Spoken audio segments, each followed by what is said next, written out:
Brace yourself. Around this time last year, I released a video critiquing Donkey Kong Country, one of the most popular and revered games to hit the Super Nintendo. As someone who approached the series long after its heyday, I came away impressed. Donkey Kong Country is a great game, one packed with solid level design, captivating environments, and a bottomless reserve of personality. But with all of this in mind, I still didn't have the reverence many others had for the game. Donkey Kong Country may have been Rare's major foray into the gaming spotlight, but I can't in confidence say that it's a total masterpiece.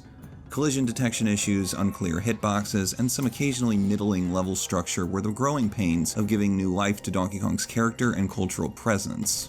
I won't deny the game's ambition, and I simply can't condemn its apparent successes, but it's clear that Rare needed a bit more time to get their ideas together, and at least into something truly worthy of the phrase masterpiece. The sequel, on the other hand, Donkey Kong Country 2 Diddy's Kong Quest, is a pure example of a gaming sequel. This is a game that manages to surpass its predecessor in almost every discernible way, while still keeping the inherent basics intact. It's a resounding success, the result of developers conscientiously observing their previous game's best moments and building upon them, while at the same time trimming whatever intrusive distractions were left over. It's a series progression of purely natural origin. As late to the party as I am, trying out a game from 1995 for the first time more than 20 years later, I can't help but be impressed by Donkey Kong Country 2.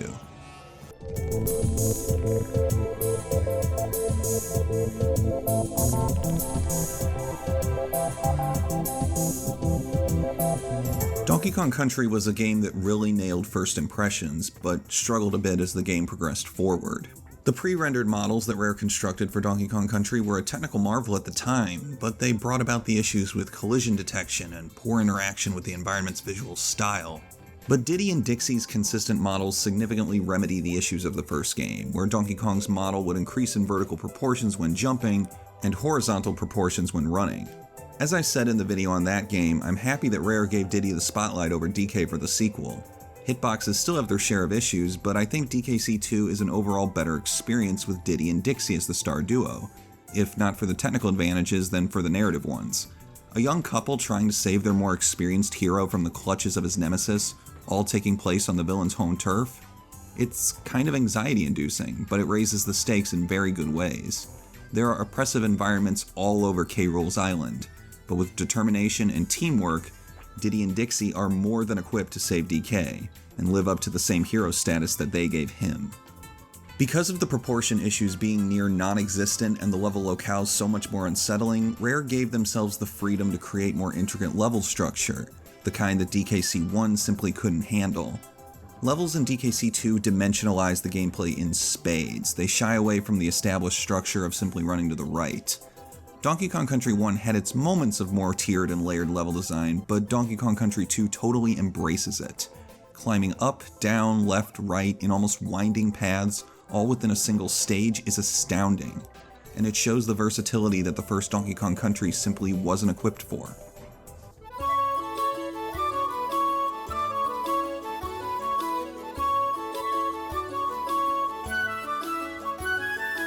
Complementing a more diverse level structure was a more robust reward system. Donkey Kong Country 1 had plenty of secrets, propelled by both a completion percentage and the patronizing banter of Cranky Kong. These secrets were integrated into the gameplay very well, like using items to break open secret passageways or taking a leap of faith only to be barrel blasted into a bonus stage. These were all inherent to DKC1's design. Donkey Kong Country 2 still has those secrets, but gives them more concrete rewards.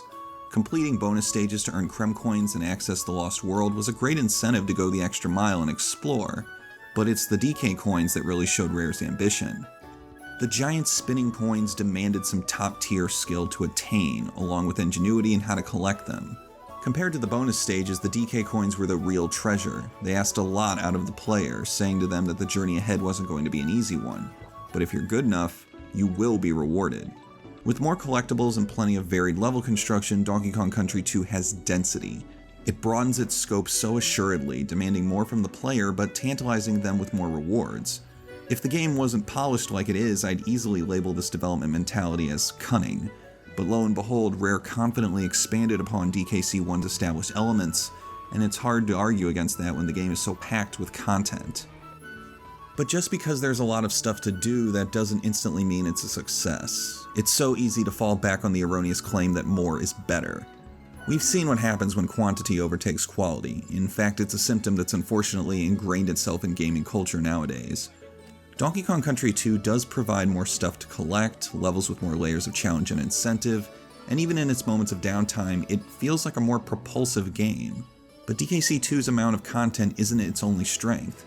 Rare delivered the quality to its quantity, and that direction is why Donkey Kong Country 2 stands head and shoulders above its predecessor.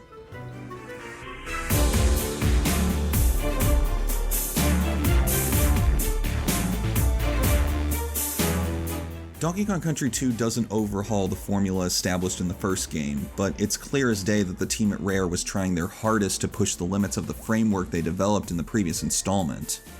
DKC 1 had its moments of eccentricity, in levels like Stop and Go Station, where entirely new enemies were created for a singular stage, but the game still let its gameplay structures stay grounded.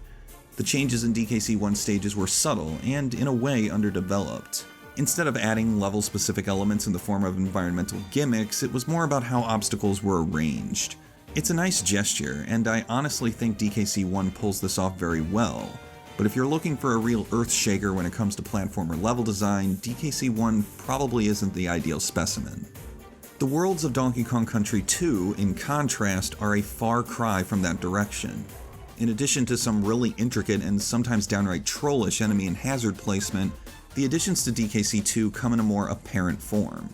You're on an enemy's homeland, a region packed with hazards and areas that can easily destroy an up-and-comer, and Rare knew this. What better way to excuse a higher difficulty standard than to have a game take place without a home field advantage? DKC 2 is significantly more difficult than DKC 1. Rare wanted to make this game a worthy sequel to its already successful first installment, and in doing so, established DKC 2 as looming and oppressive. It's a game that expects a lot from the player, and while that sounds intimidating, Rare weren't hesitant to deliver some of the most demanding challenges for the Super Nintendo. But while many levels have relatively simple platforming ethos, Rare made it an imperative to always keep the player guessing, and they did this via a constant stream of level gimmicks. DKC 1 certainly had moments of experimentalism, levels with original assets like treadmills, falling platforms, or minecarts, but the amount of custom one-shot level gimmicks in DKC 2 is damn near endless. I'm constantly brought back to levels with totally original ideas like Haunted Hall with its Kremlin ghost chasing you, or Gusty Glade with its shifting winds. Animal buddies get entire levels devoted to them, stages become races where simply surviving isn't enough to complete them. Everything in DKC 2 feels purposely abstract. Levels rarely reuse ideas, at least not without adding totally new variables to create player challenge. It's unsettling in all the right ways.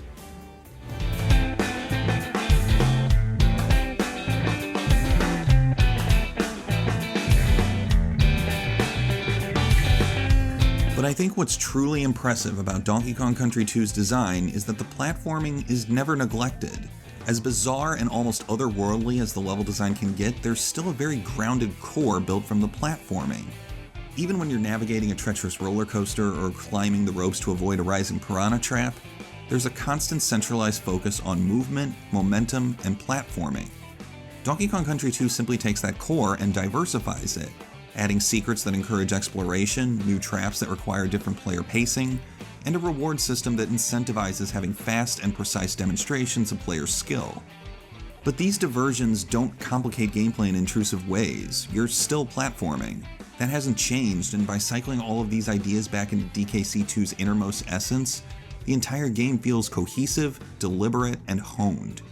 As off-kilter as so many levels appear to be, they are still platforming levels, and the fact that Rare made all this work is a testament to their endless reserve of ingenuity.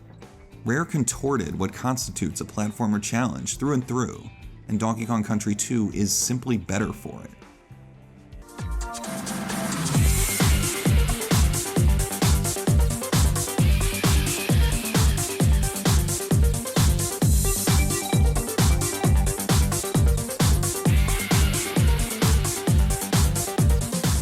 Donkey Kong Country 2 is a textbook case of progression. It's Rare building upon an established framework instead of creating an entirely new one. As with some of the greatest sequels in gaming history, there's no revolution at work. Nothing in DKC2's basic structure strays that far from the humble beginnings of the first game in the trilogy. But Rare's total commitment to expansion and evolution is astonishing. Surrounding the main chamber that is Donkey Kong Country's core platforming are additions and alterations that make established concepts feel new. Any great platformer needs to have its basics mastered from the get-go, and Donkey Kong Country 1, despite its issues, still had its basics refined. But that simply gave Rare the opportunity to run wild on Donkey Kong Country 2, adding even more surreal aesthetics, more abstract win conditions, and content that complements a steadily rising skill ceiling.